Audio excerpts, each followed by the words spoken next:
Hey up. Right, Steve. Yes. What are we talking about this week? We're talking about the most powerful idea I know. And I know a lot of stuff because I've been doing this 25 years, right? I've gone like that. Yeah. Because he does know a lot of stuff. Yeah, Go on then, what the heck's that? Well, I'll tell you why I know it's the most powerful idea, because it's Yeah. one I get the most feedback on. When I'm lucky enough to get invited back to speak at conferences or bump into a previous delegate from a conference, right, and they always go, oh, that. And it's called the 4-minute rule. And it's the most powerful idea I know for changing every relationship you have with anyone. That's some claim. It is some claim, but it's based on science, right? So the science is this: 4-minute rule what is the 4-minute rule? 4-minute rule says you've got 4 minutes, then it's game over.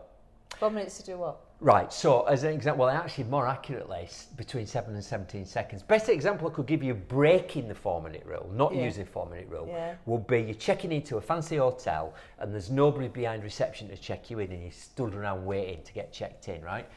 Now, if they do that kind of thing to you, let's say with customer service in the first 4 minutes, even if you stayed in that hotel, Curly, for the next 2 weeks, it was brilliant. The bit you remember, the bit you tell your friends about, it's the first 4 minutes. So this is about first impressions. First impressions. So cliches become cliches because they're true. Yeah. So you never get a second chance to make a...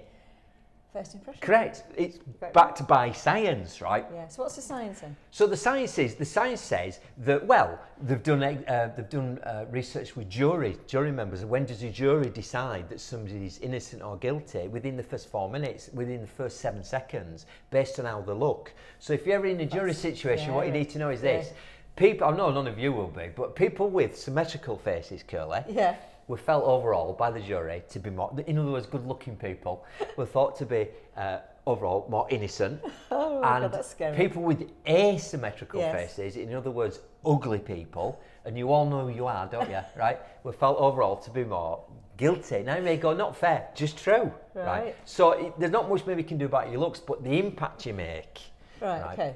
So that's why any presentation, the beginning, you know, that's when you've got to land it. And we've given you a load of tips on previous couples about how you can do that. Right? You've got to land it, right? You've got to make that favourable first impression. But also we know, again, backed by a lot of science and research, that people will read non-verbal communication really quickly.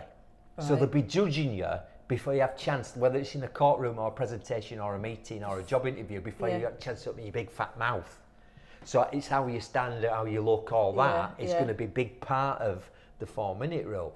So I thought, why is it that powerful? How can you use the 4-minute rule? What if you were to do this, right? My most important customers back in the day were my 3 kids, you know, when they were they're 2 years apart. So when they were little and I'd been out on the road, and if you're not careful, you get in house, you've had one of those terrible journeys, and kids are like, Dad, it's like, kids, will you just let me get in house, take my jacket off, put my bag down, right? But understand the power of this 4 minutes. What I did, I trained myself. I had to put a sticky note on the dashboard of the car, remember 4-minute rule. And then a great way to get in the right state of mind to practice and use the 4-minute rule is to ask a question like, how would the best dad in the world act when he walked in that room?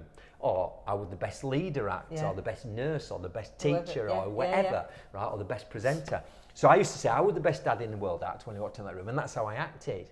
Now here's the really, really good news finally, Curly, about that. You only have to keep it up for 4 minutes, right? Because that's the bit that makes the biggest impact. That's the bit they remember. But even better than that, when you bother to sort of find yourself rolling about on carpet having a laugh with kids, it becomes more joyous and you get into the habit of doing it. Anyway. And it becomes what you do, and you spend more time and you're with them and you're present, right?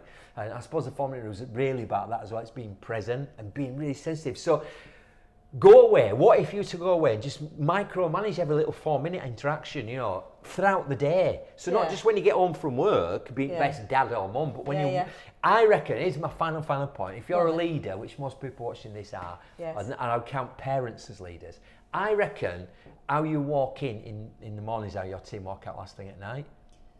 Yes. And you've got to ask yourself this question in conclusion, right? Yeah. Are you the sort of person that people are really, really happy to see? Yeah. Or really happy to see the back of? And a big part of that will be, have you been using the 4-minute rule? I guarantee it'll change the quality of all your relationships. And on that happy note, bye. I'll see you.